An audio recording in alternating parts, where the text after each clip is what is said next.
Hi, I'm Brian Bassett with the Howard County Public School System. Welcome to HCPSS Insight, a live opportunity for you to interact with school system representatives. Today we want to hear from you about the NCAA academic requirements to participate in college athletics. Becoming a collegiate student athlete requires more than athletic talent. Core grades, SATs, ACTs, sliding scales, scholarships, red shirts, letters of intent, and finding a school that best fits your needs are just some of the considerations when selecting a college, and those are some of the terms that you'll hear today. Additional information about the NCAA academic eligibility requirements and resources to help you make the best decision are available on our website at hcpss.org. I also encourage you to make time to speak to a guidance counselor at your school. Today's session is designed to help you better understand the academic requirements and process to becoming a college student athlete. This is a question and answer session in which you can submit your questions in a variety of ways. The first is by Twitter. Tweet your questions using the hashtag HCPSSinsight to submit a question. And remember to include the hashtag on your tweet or it won't appear in our feed. The other way to submit a question is by emailing it to insight@hcpss.org. As questions are submitted, we will do our best to combine similar questions so we can cover as many as we possibly have time for. With me today are two district experts to answer your questions. John Davis is the coordinator of athletics, and Cami Wagner is a resource counselor for the Howard County Public School System. Thank you both for joining. Sure. Glad to be here. Let's jump right in. We had it looked like parents submitting some questions ahead of time. Let's just get right into them while we have more coming in. Great. The first thing, let's start with, there were a couple questions around chances, opportunities to play college athletics. Mm-hmm. So maybe, John, you want to take a shot at this. I know there's a document that the NCAA puts out. There is a document, it's estimated probability of competing in college athletics, and it can be found on the NCAA.org website. And it does give percentages of high school seniors that go on to participate at the college level, regardless of level. Mm-hmm. I can give you a few statistics for some boys sports and some girls sports just to get us rolling. Right. For baseball, about 6.9% of high school seniors go on to play intercollegiate athletics in baseball. Basketball is about 3.4%. Football is 6.5%. Lacrosse is 11.9%. That seems to be the highest one on the scale there. For the women, well, let's get to soccer for men because that's a big one in our county. Yeah. 5.7% move on to the college ranks. And for women, basketball, about 3.9%. Field hockey, 9.6%. Lacrosse, 12.6%. Again, that's a higher level in that. And when you look at who goes to Division I and Division II and Division III, Division I high school athletes, that percentage goes way down. So those percentages you just gave are all three levels? Yes, all three levels, Division I, II, and III. Mm-hmm. So keep that in mind. The percentages aren't great. It's better off to get the academics in order and go to the school that you would like to go to. Absolutely. Okay, next question. And we'll stick with John here. Mm-hmm. Now the question is, if you want to play football at the next level, former football coach at Glen High School, this is good. What are the basic steps that the student athlete and parents must take? They ask it football related. It seems like this could be across the board. It is across the board. Number one, I think as an incoming freshman to high school, you want to get on that NCAA Eligibility Center site, download yourself the booklet and the student guide for college-bound athlete. That answers a ton of questions right off the bat.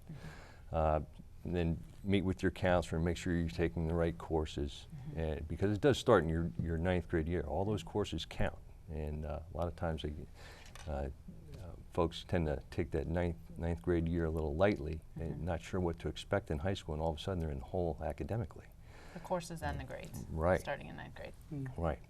So that's a great place to start. Get with your counselor early in the process and say, I want to be a college athlete. I want to take the courses that I need to take that are going to count toward that in the end. And then build yourself throughout that time a good team between your counselor, your coaching staff, your parents. Just gather yourself the people that are going to help you and work in your best interest to make it to where you want to go.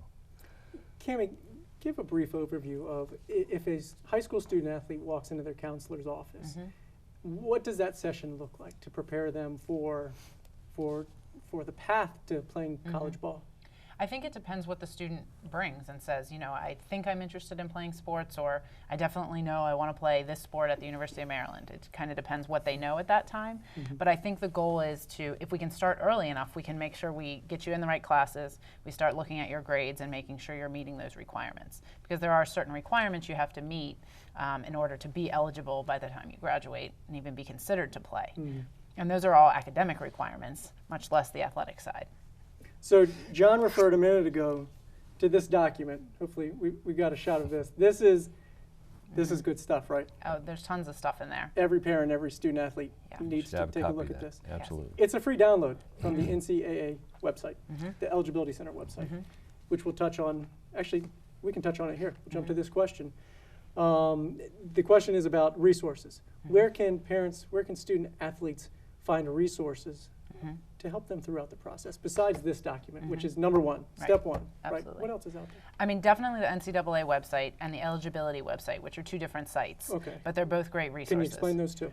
So the NCAA site is the organization that's overseeing the whole process from the very beginning, what we're talking about, through managing the athletes and the coaches that are participating in college athletics. The Eligibility Center is what you'll use when you're in high school to make sure that you're becoming eligible. So that's the organization kind of underneath the umbrella that is checking your grades, looking at your courses, and making sure you're eligible to participate in college athletics.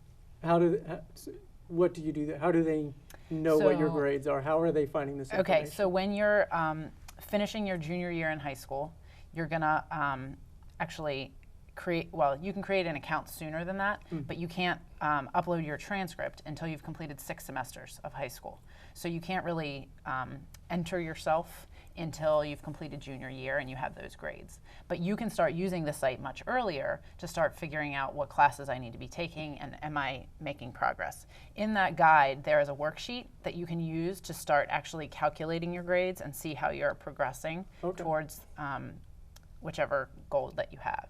Is there a cost associated with the Eligibility Center? There is when you submit your transcript, I believe, and when you actually submit yourself to be considered for eligibility. What happens if a student athlete doesn't register with the Eligibility Center? They They can't won't be participate. recruited. They won't. The recruiting process won't even begin for them. Right. College coaches can't speak with them. Well, they will, but they'll say the first thing that's going to come out of their mouth is, "Are you on the Eligibility Center?" And if you're not, they'll say, "Get on it. You need to get on there so we can take a look at what you're doing." Okay, and that's all three levels. You need No. To, okay. Well, Just divisions 1 and 2. So if you're even considering either of those levels or you're not sure yet, I would encourage you to start looking at it. Division 3 athletes aren't governed by the same rules. Many of the Division 3 colleges make their own choices. You have to meet the admissions requirements in order to participate there. So the academic requirements really are much more governed by the college. I mean, Division 1 and 2 are as well, but so I would start with the college if you're interested in Division 3. But if you're not sure yet which division, then definitely start using this tool. Okay, good. John, what efforts can an athlete make to enhance their chances of being recruited? I think first of all, it starts with attitude. If you know you want to get to that next level, then there has to be a certain effort that's put forth by you. And it's a good faith effort between the coaching staff, yourself, and everybody involved in the process. It's not for everybody. And I think if you take a look at graduation rates in colleges, you can see that. It's not for everybody. They'll get to that level and they say, wow, this is a whole lot more work than I thought it was going to be. So the commitment has to be there, number one, first and foremost. And also just do everything you can, listen to your coaches, attend camps, combines, anything you can do to get your name out there, get film out there, anything to help you in the process as you go through this. without that, without being involved with those other areas here, you're not going to get looked at. So they need to take the initiative to market themselves, right? A little bit, yeah. And not just from an athletic standpoint, I would assume, Absolutely. but as they're student athletes. Correct. So from the student perspective as well, they need to market themselves. Right. Now, a lot of that process involves things like letters to colleges, resumes, right? Those sort of things. How can students prepare to create resumes, to create cover letters that stand out and really market them? I mean, I think coaches want to hear from you first. I would guess many coaches do. There's thousands of athletes around the country. So, you know, for them it's like just a needle in a haystack. How do you find them? So if you're interested in a school and you've done some research, both on the athletics program and the academics program, then I would say let that coach know. Shoot them an email, create a cover letter, and I think we're going to post some stuff on our website later, some suggested resumes and cover letters that students can download. But counselors can help with that as well. Just saying, here's who I am, here's what I'm interested in about you and your school and your program. I'd love to chat with you. And coaches have rules around when they can and can't talk to you, but reaching out to them is a great first step for being an advocate for yourself. And just to piggyback on that a little bit, it doesn't mean you're getting recruited by them. Once No, you no, send no. a letter to them, Right. they'll send you something back.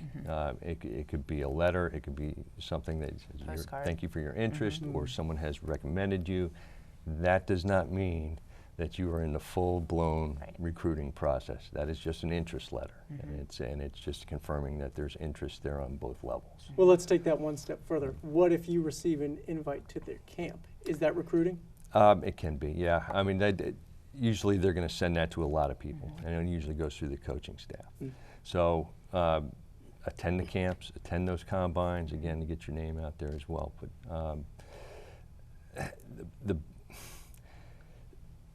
the big thing that I want to get across to everybody is keep your grades up through this whole process, because that gives you the marketing tool that you need to go where you want to go. And you're not going to get pigeonholed into something. It just opens up so many more avenues if your grades are where they're supposed to be. And it's less of a risk for the coaching staff as well. If they know you're a solid student athlete, they might not need to use as many of their resources on you, whether that's monetary, academic tutoring. You know, if you're a solid student, then it's just not as risky for them. And again, if it comes down to a choice between two athletes and one's a better student, they're going to take the better student. Sure thing. So They also might be able to give academic money and not athletic money for that student. So parsing out their athletic money, they may be able to say, you know, my admissions office can get you some more academic aid, and that's more appealing if they don't have to use as much of their athletic money. Talk about that just a little bit. We don't have that question yet, but let's go there. Let's talk about athletic scholarships versus academic scholarships. What's available? What am I more likely to receive? So off the bat, Division III does not issue athletic scholarships. So if you're interested in Division III athletics, which is a great opportunity, you can't get an athletic scholarship. So you're only banking on academic money if you're looking for money. You may be able to get into the college on your own. That's what we're hoping for, but you can't get athletic money there. Right. And just staying on the Division III level, I coached at that level for a little bit myself, and I know that those colleges, most of them are private schools, and they are very expensive schools. So what they do is try to put together packages for students in certain programs. For example, we had a $8,000 grant for anyone who was a minority student, had a 3.0 that was interested in business administration. So that was a great grant that knocked down the price of the college down to where it's affordable for a lot more people to get in. That's good to know. Is there a ratio, athletic money available versus academic? I think it depends on the kid. Okay. You mean I mean, money available? overall available Oh. nationally. Is it, I've seen different statistics that it's 9-to-1 academic to athletic. It's got to be more than Is that right? athletic money, yeah, absolutely. Okay, that's the way to go. Yep. But back to the original part about it was how do you get the money and what are your chances? I think it varies by school, and you need to do some research in the school first, what's available from the school, and then follow the the interest that's there. Okay. This is a good one. I like this question, Cami. You'll like this Oh, question. great. Okay, so I'm a high school soccer player, and I'm not bad. I can play on the college level somewhere, and I've got a great GPA. I know GPA and SAT that I've got good scores. My GPA is 3.8, 3.7, right in there, because I got an A in weightlifting, and I got an A in music classes, and I got an A in all these really great classes that I learned a lot in. Yes. Doesn't matter. Do those classes matter? It depends. What's my GPA? Right. I have a 3.7, right? Right. So overall, you have a 3.7, and that's important for entrance into the college, and that's the first step. You've got to get into the college. Okay. So overall, you have to go through the admissions process. So the 3.7 will be looked at by the admissions officers. To be considered academically eligible for NCAA, though, there's a core GPA that you have to have, and there's core courses that you have to take, and that's what we want you to start looking at early, even in 8th grade. What are the core courses? And so the NCAA Eligibility Center is going to calculate a core course GPA. And so they only look at 5 areas. And this is noted in our approved course catalog that we have for our high school courses. Okay. The courses that are approved by NCAA are noted in there as well. You can see those on the NCAA Eligibility Center as well. If you search for your school, you can see the list of courses that meet those requirements. But they're only in English, math, science, social studies, and for our county, foreign language. I didn't hear you say weightlifting. No, Oh. unfortunately, weightlifting is not considered by the NCAA to be a core subject area. Okay. So they're going to calculate your GPA in those areas, and if you're looking at Division 1 or 2, there's different requirements for how many courses you need in each of those areas. But they're going to calculate a GPA, and that's what you have to meet. So, and it's all unweighted. So even if you took English 12 honors as opposed to English 12 regular, they're looking for the unweighted GPA. It doesn't matter to them which level of courses. Now to get into the college, they may be more concerned about the upper level courses. So you've got to balance both of those things, and that's where counselors, parents, and coaches can come into the conversation to help. That sounds difficult. It's a challenge for sure, but that's why if you start early and you understand what the requirements are for what you're shooting for, you can use the guide. There's a worksheet in there that'll help you map out, okay, do you have 4 Englishes? That's a graduation requirement for us anyway, so that's not going to be a hard one to meet. Now you said this process started early as 9th graders. Is this why? What are the core courses? They start early. Yeah, yeah. Oh, you have to have 4 years of English. So your freshman 9th year grade English, yes, and math and science and social studies, they're all starting to count for that. So if that's, now that's not to say if you're a junior or a senior and you think you want to be interested, it doesn't mean you can't. You haven't missed the boat, but you need to make sure that you've taken the courses up to that point. Yeah, do we find students are playing catch up in their 3rd and 4th years of high school? Perhaps they didn't have this information At times. at times? Or if they did poorly in a class, because the NCAA does take the highest grades. So for example, if you took English 9 and you got a D and you wanted to retake it to improve your grade, the NCAA takes the highest grades of those 16 courses. It's a little bit complicated, but they're looking for the highest grades to calculate that GPA, that core GPA. They didn't have core GPAs, John, when we Not were back playing, when I right? was playing. Could you play or couldn't you? That's right. They didn't have combines either, did No, they? no. Let's stick there. Okay. Okay, so they're doing a calculation on there in the colleges of the core GPA. Yep. How can I get ahead of that? How can I predetermine what my core GPA is at particular times? So that's what I would use that worksheet for that's in the book. The worksheet in the book.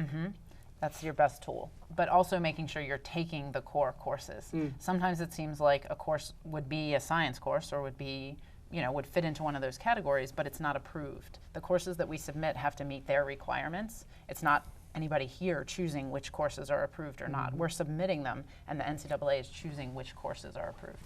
This book. Worksheets in this book. I don't get a kickback for this. It's just a great resource. Yeah. It is the resource, absolutely. Yeah, that's right. And a new one comes out every year, right? Every year, new one. Updates, yep. Download it every year. Let's stay here because this is a good topic of conversation and it's critical. And this, I think, leads us to sliding scale. It's a term that I mentioned in the open. What does it mean? What's a sliding scale? So for right now, only Division I is using the sliding scale. Starting with the class of 2018, they're adding a sliding scale. Right now they have a standard test score that is the minimum test score no matter what your For GPA Division is. For II? Division 2. For Division 1, basically the higher your GPA, the lower your SAT score can be, and vice versa, with a minimum. So you have to have at least a 2.3 GPA unweighted in those core courses, and then there's a corresponding SAT score or ACT score. So you can have higher or lower, one or the other, to meet the requirements. But that's just the NCAA. That doesn't mean you're getting into the college with that. Okay. There's a difference. Okay. Okay. You have to meet both standards Yeah, to okay. get in. Right. I mean, to get into Harvard, you still have to get into Harvard to play on their athletics teams. Okay. So there's the NCAA Minimum standard, eligibility minimum, requirements. and then the schools, and they could be. They could be different, yes. Could the schools be lower than the NCAA? No. No. Okay, so it's always at or above. Yes. Yes. Good. John, I'm a volleyball player. I'm not a volleyball player. Let's assume I'm a volleyball player. I just got a full scholarship to play at Maryland. Full 4-year scholarship, right? No, sir. No, not 4 No, years. no, no. 5 years. It might take me 5. No, No? What is it? it's 1 year. 1 year. 1 year. They're renewable annually.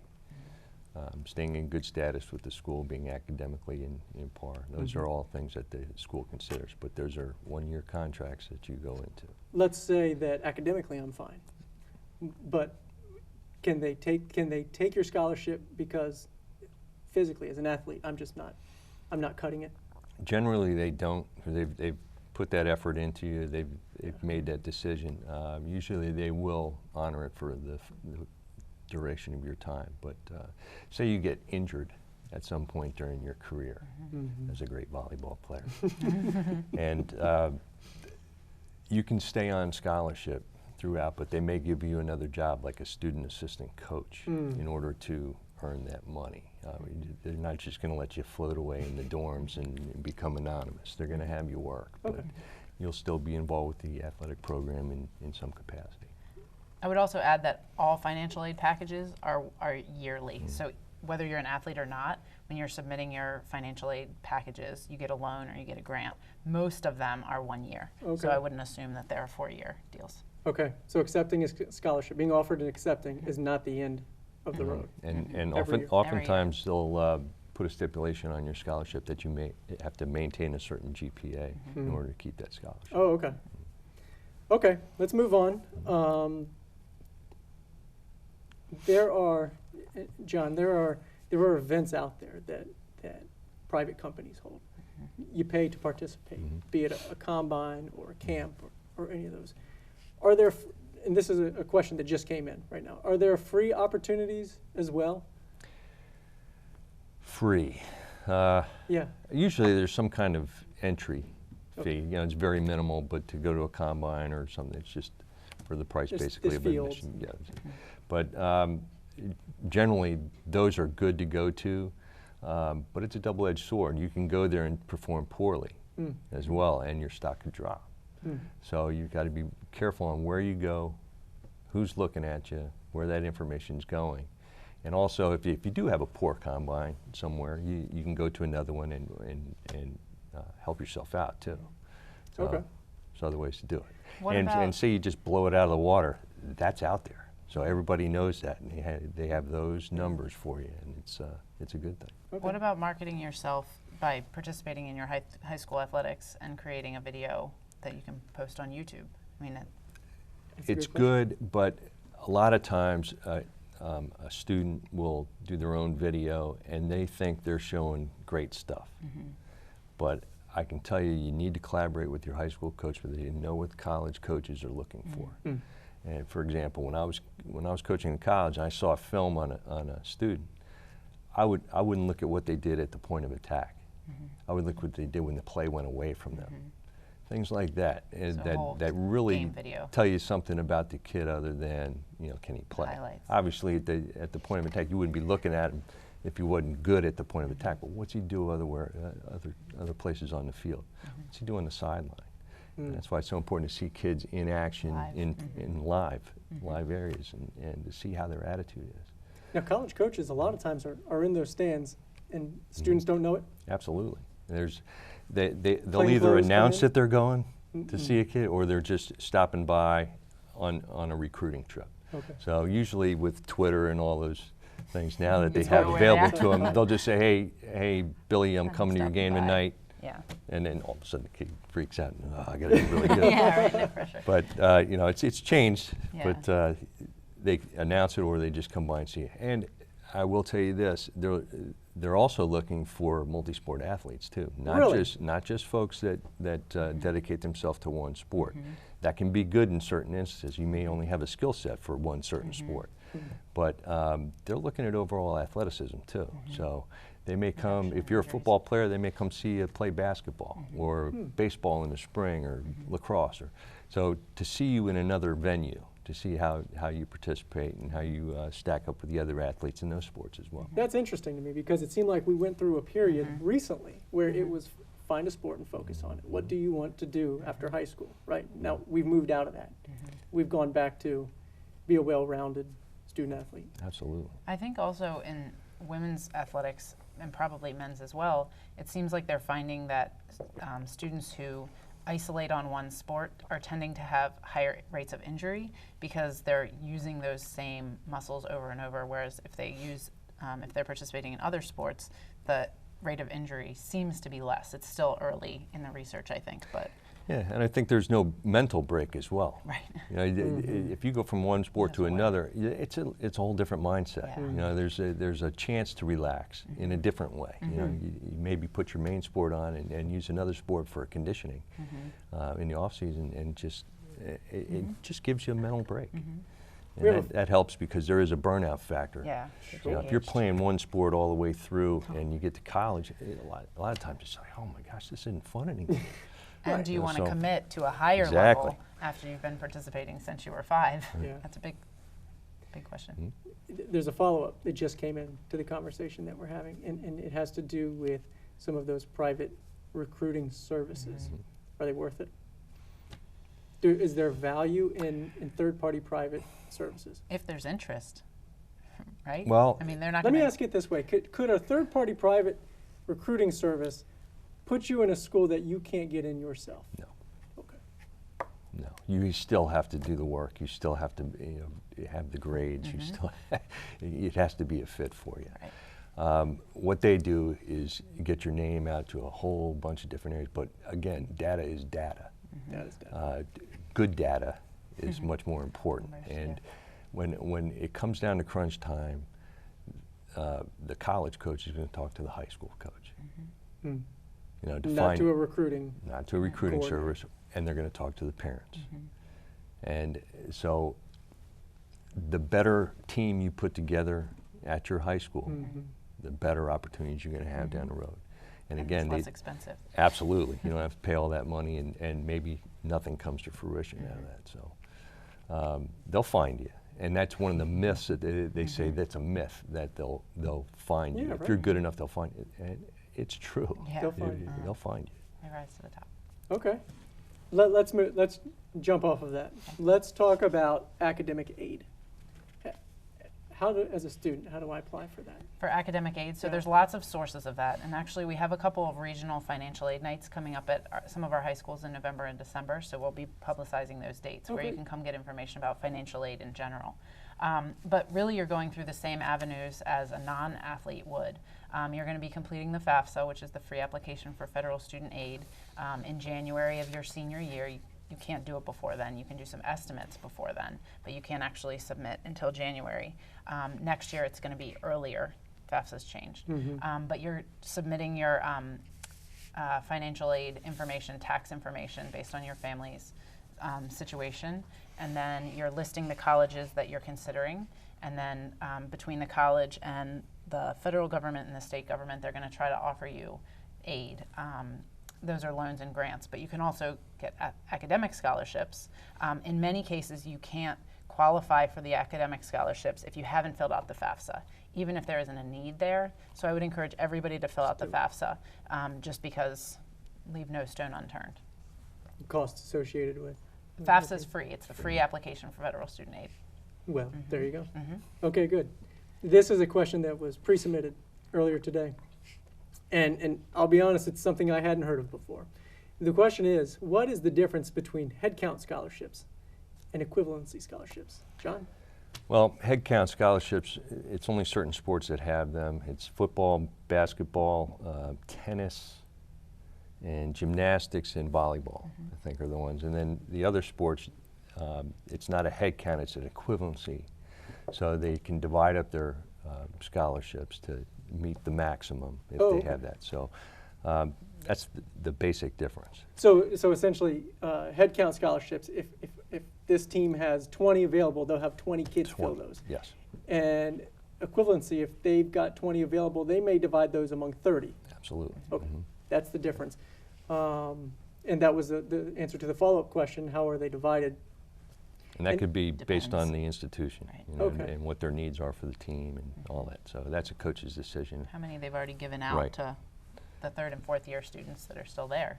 And how do parents and students find out whether a school scholarship is a head count, an equivalency, whether it's fully funded? How do Well, they find that's that? something to ask the institution and the coaching staff there. For example, when I was coaching at Michigan Tech, the maximum at the time for scholarships was 45 at Division II. There's a Division II school, and we only had 23 to offer. So it depends on the institution itself too. It may be a Division II, maybe even Division I's. They may not have the maximum number that they can offer. So that is an important question to ask the institution. They're coming in. People enjoy talking with John and Cammie. How early should student athletes be completing the college recruiting questionnaires?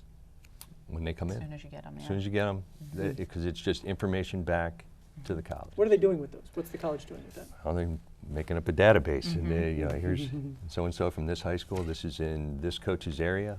This is where they go to recruit. Does And that so mean you're being recruited? Not necessarily, no. That's just the first step, interest level, that type of thing. But So it may mean. could lead to Uh-huh. that, yes. I mean, a student from Maryland might not want to go to California, so they don't return the interest Okay. from California. But they may be interested in playing, they're just not interested in that school. The school wants to know that. It's a two-way street. John, you mentioned that if you've got the goods, the school will find you. When should I expect that colleges will begin to find me? Well, depending on the sport, you know, if you look at lacrosse now, I think they're giving scholarships to 3-year-olds, but it's, It's early.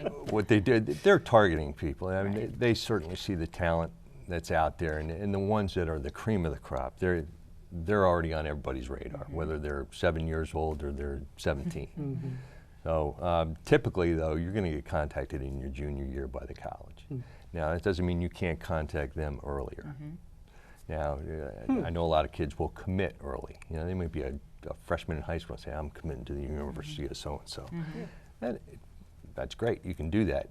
And you can change your mind, too.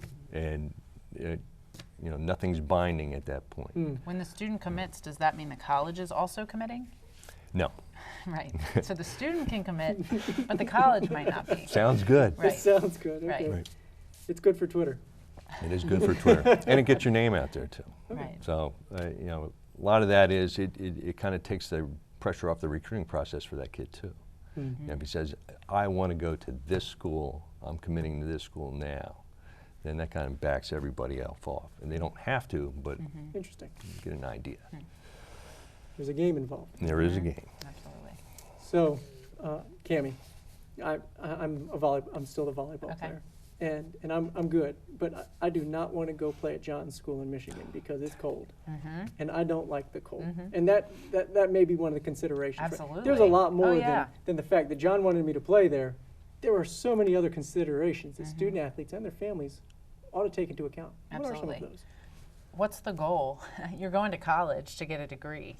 So you should be considering all the other factors that non-athletes are considering. Location, size, the programs that they have. Do they have a major that you're interested in studying so that you can go on and have a job and a career that you're interested in? Because as the statistics show, the chances of playing professionally are very, very, very, very small. Not that it doesn't happen, because it does happen, but you're going to college to get a degree, and hopefully, if you're interested in athletics, that can be a part of your college experience. Just like sometimes JROTC programs are a part of a college experience, or there's clubs and student organizations that are a really important part of student experiences in college. Athletics is one of those factors. So can you get in? Are you going to be able to handle the academic demands? What are you hoping to get out of the academics in the college? Colleges have great programs, and athletics is a really important part of that, but it's not the only reason. Like John mentioned earlier, if you get injured, you're still at the college.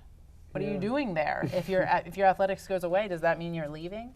So all those conversations with your parents, with your counselors, with your coaches, and even teachers are really important to consider. And this may sound insignificant, but how about considerations like proximity to home? Absolutely. And friends attending that college, Absolutely. those sort of things. Absolutely. Yeah. And as a counselor, that's what I would encourage everybody to be thinking about. You know, do you feel comfortable getting on a plane and flying across the country and none of your friends are going there? Whether you're being recruited there or not, if you're being recruited, that's still a big decision to make. Going that far away or staying close, that might even be even harder decision to make. It depends. The SATs being redesigned. Yes. What impact will that have on the recruiting process, the academic eligibility process? Yeah, so the sliding scale, as far as I know, and in my initial talks with NCAA, doesn't seem to be changing. I think that's to be determined once the scores start coming out. The test changes in March. So maybe NCAA will change if they see the scores change, but as of right now, they're not planning to make any changes to their sliding scale. So I've registered for the Eligibility Center. I took the SAT. Will colleges find my SAT scores? You need Do to they automatically happen? You need to request that your scores be sent to those colleges, and you'll also need to request that they be sent to the NCAA, because the NCAA doesn't automatically get them. So when you sign up to take the test, you're the only one getting the scores, unless you request your scores be sent to other schools or organizations like the NCAA. Okay. And that's Like in any process to get into college, you're going to select the schools you want your scores to go be to. sent to. Okay. Right. There's a special code, I think it's 9999 is the code that you request scores to specifically be sent to the NCAA, but other colleges have their own codes that you would put in. Okay. I could put those codes in. The Eligibility Center has them. If other college coaches that I didn't send them to want those scores, can they access them through the Eligibility Center? Or only the folks that I made I them don't know. available? I think that's a it's good just question. I think it's just through the ones. I mean, they're your scores. You have to release them Okay. to organizations and schools. So Good. I would doubt they can't get them through Eligibility Center, but we can double check that. Okay, good. John, the recruiting process from Division I, Division II, Division III, are there differences in the process from a student athlete's perspective? There's differences, yes. You know, with Division I, it's a business. It's a business. Yeah. In Division II, FCS, all those, it's a business.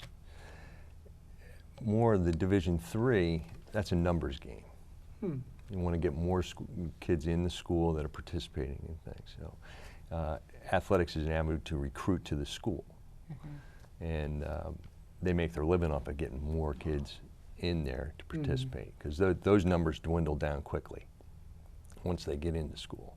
They find, you know, those kids, they find other things to do. They find the fraternities and sororities and those types of things, and the social life kicks in, and they lose a lot of those kids that go to those Division III schools. They'll start out, but they won't finish, and so it's more of a numbers game there. They want to try to get the kids that are qualified to go to the school there and want to participate in extracurricular activities. And whereas Division I, you have to have the talent, you have to have the drive, determination, and be willing to compete for a position. Okay. So the considerations are different. Much different. Okay. How about the eligibility requirements for each level? There are differences there? There are. If you could just highlight a couple of those and tell me where to find them. Sure. So if you go to the Eligibility Center website or the famous booklet that we've been pointing to, they're all listed out specifically in there. But generally, you have to have at least a 2.3 unweighted core GPA to even start to be considered. 2.3. 2.3 for Division I.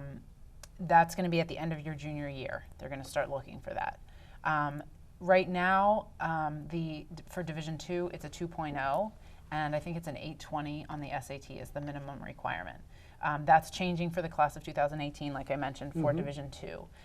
For Division I, it's changing actually for this graduating class to a 2.3. That's the new requirement for the current senior class. The SAT, you would use that sliding scale. Division III, there's no minimum, like I mentioned before. It's the admissions requirement for the college that are the requirements there. Thank you. John, how many college visits should I anticipate going on? What's a good number? Is there a magic number? I would dwindle it down to around 5.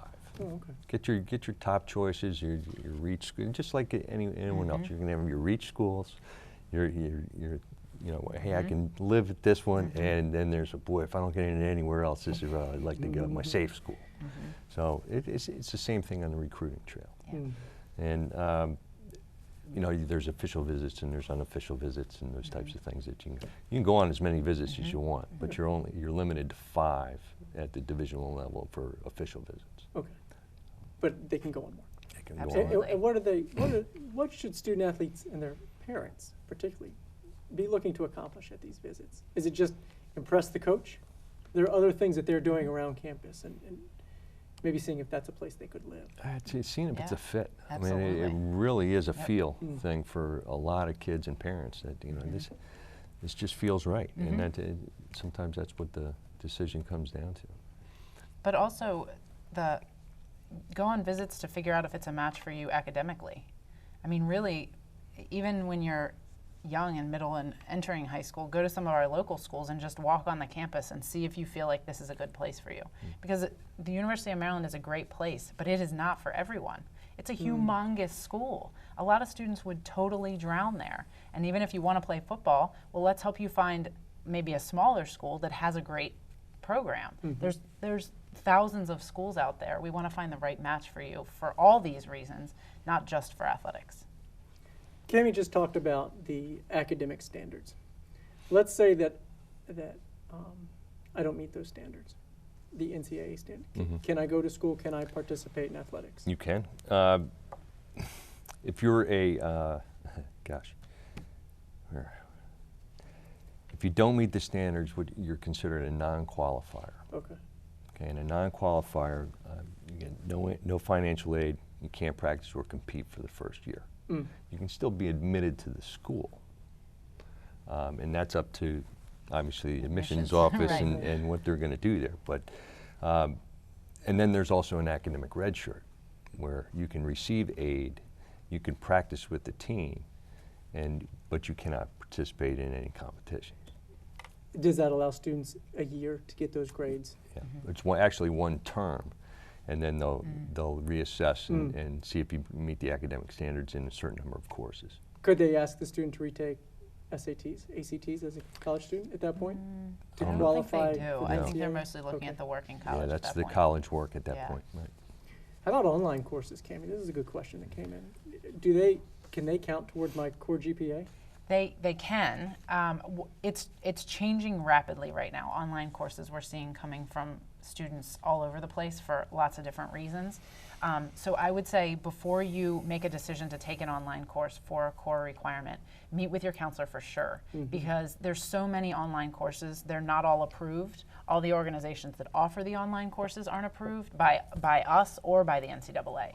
So I would say definitely if you think you need to take one or you have an interest in taking one, meet with your counselor very early on before you sign up, before you pay, before you start taking the course, so that we can make sure it's meeting your needs. There's a lot of courses out there that are offered that, sure, they'll take your money and give you the credit, but if it's not approved by our school system or by NCAA, they're not going to take it. So just be cautious in that. It's not to say you can't do it, but just be cautious when you're looking at those. Place to go is my counselor? Okay, good. Yep. How about, and I'm assuming you're going to tell me, it's right here. Students with education impacting disabilities, what kind of accommodations can they expect?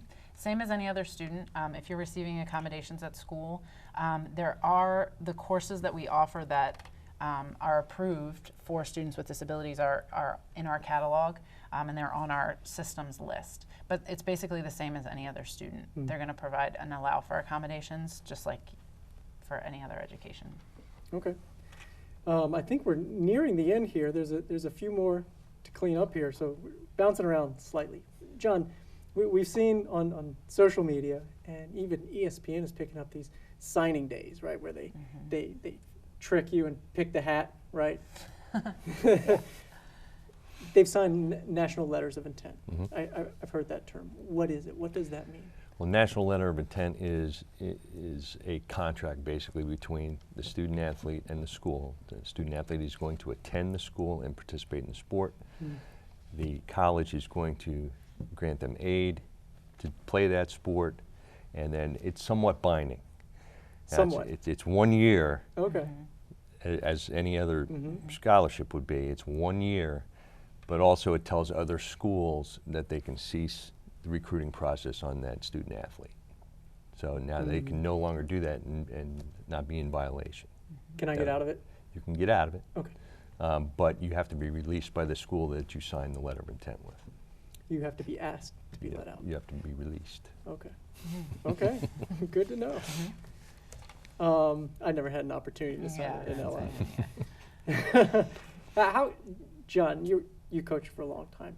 How do student athletes make sure, we're talking a lot of academics, but physically, how do they make sure that they're ready to compete in their sport on this higher level?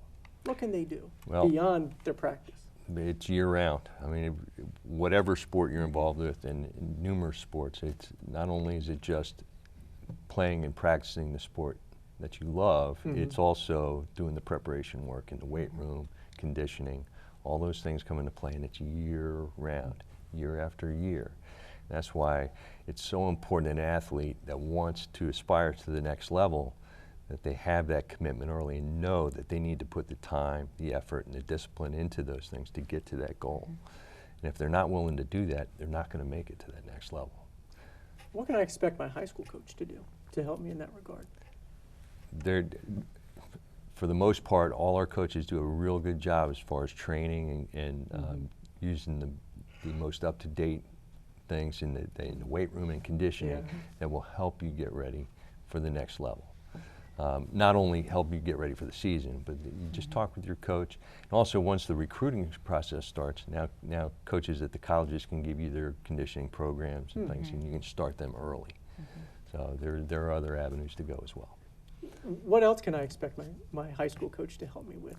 They're always taking video. A lot of football coaches use Huddle, right? Huddle. There's services like that for video. What can I expect my high school coach? Will they reach out to colleges? What will they do for me? Absolutely. What will happen is the college coaches usually will contact the high school coaches and say, do you have anyone interested? They'll send a little postcard and say, who are your rising juniors or seniors that are interested in playing at the college level? And they'll put that information down, send it back to the college. And then all of a sudden, that generates the letters. And you get that recruiting letter that says, you have been recommended, or you have been shown to have what it takes to compete at the next level. That does not mean you're being recruited. That's a sniff letter. See if it's interesting. You come back, and then the next thing they'll ask for film. Next thing, all those things. Start the process rolling. So they either, and it could be just the card comes to the coach and it goes right to the kid, or he fills it out for the team. And that's kind of how the whole thing rolls.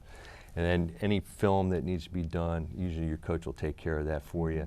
And it's better off to send raw footage in instead of highlight tapes, because they can see things that they normally wouldn't see. Highlight tapes are great, and it shows some really good stuff on there, but that's not all they want to see. Okay. We are nearing the end. If you've got a question that you'd like to get in before we're finished, through Twitter, it's hashtag HCPSSinsight, or email us at insight@hcpss.org. I've got a few more here. If I'm on academic probation, say my second or third year of college, can I continue to compete? Yes. On academic probation I can? Okay. There's a possibility you can't play. That'll be a decision the coaching staff or the academic officers at the school will make. Okay. You can either be eligible or ineligible, just like in high school. You miss that GPA requirement that quarter, you're not going to be able to play. You can still practice with the team. Okay, I'm still on the team. Scholarship is still in place if I have one? Yep. Depends. Remember now it's a year, so Right. if this happens mid-year, Okay. you're still on there. But that's going to hurt me in the reevaluation Oh, yeah. process for Absolutely. my scholarship. Absolutely, and what's that's showing the college coaches that you can't handle that level of academic work. You might be able to be the player they want you to be, but you're not doing it in the classroom. So now when it comes down to crunch time on the recruiting trail, are they going to let you go and get somebody else that's maybe more academically suitable? And those types of things are all come into play. So it doesn't matter where you are in the process, academics keeps you where you want to be. It goes back to at the very beginning of the process, trying to find an academic match so that when you get there, you're going to be overwhelmed with all your other demands. So making sure it's a good match to start with can set you up for success. I think you guys have done an amazing job at sort of making that case and this is, college athlete, college coach, but the push for academics and how critical that is. And the high school players, they're talking about how good how good they are throwing the ball, running the ball, blocking, kicking, whatever it is, their skills are. That's what they're focused on. And there's just there's such a bigger world that they need to take into consideration for this process. It's daunting, really. Oh, That's why you go to that book. That's why you've got this book. Right. And that's why parents need to be involved as well. Absolutely. Critical, right? Cammie, I think you talked about this before, but I've got the question here, so let's ask it again.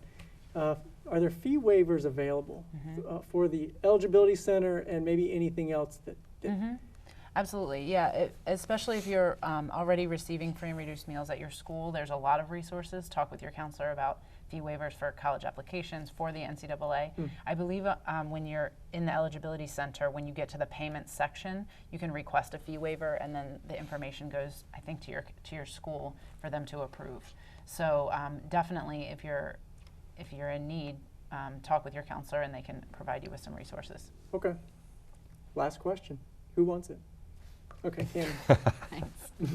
We voted and you lost. I'm Oh, sorry. It's a quick vote. Yeah. Title IX. What is it? How does it affect me? How does it affect this process? Title IX is civil rights legislation that is providing equitable access and opportunities for everybody. Most generally in sports, it's male and female. So colleges have to provide equal access and opportunity. Now, equal access and opportunity doesn't mean equal dollars and numbers. It's proportional. Right. Right. And Explain that. well, there's all kinds of factors that come into play there. It's facilities, it's scheduling, it's hiring of coaches. All those things come in as one full suite. So it's if you say, well, they're not spending as much on field hockey as they are on football, well, obviously there's going to be a proportional difference there. Okay. Okay, so that's not a. We're not matching dollar but for as dollar. long as they have facilities that match, or very similar and don't have an impact that is substantially improportional.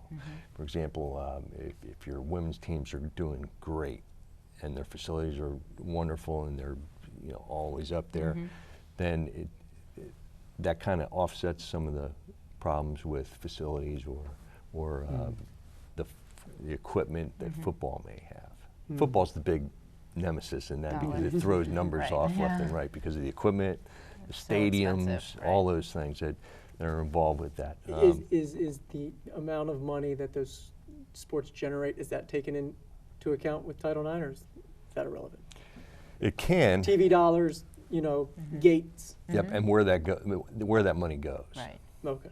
And generally, it'll go back to all the programs, not just football Okay. or basketball, whatever. And then we is get back your into that major proportional. thing, Right. Okay. Anything else you'd like to add to go to the cause? Closing remarks? See your counselor. Ask questions. See your coach. Ask Follow questions. the trail of interest. Right. That's You know, good. Yeah. Counselors and coaches are your friends. Counselors, coaches, And that and guide. the Yeah. NCAA guide for the college-bound student athlete. It's great. Okay. Thank you both. Thank you. Thank you. Well, that's all the time that we have for questions today. First, I'd like to thank all of you that joined us and submitted a question. I'd also like to thank John and Cammie for taking the time to ensure that student athletes and their parents understand what it takes to participate in college athletics. Finally, thank you to the outstanding team of people we have working here behind the scenes of HCPSS Insight. The recruiting and college selection process can be a daunting one.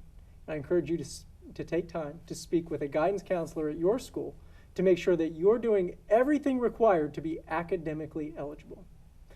So on behalf of John Davis, Cammie Wagner, and everybody that participated on HCPSS Connect, I'm Brian Bassett. Thanks for joining us.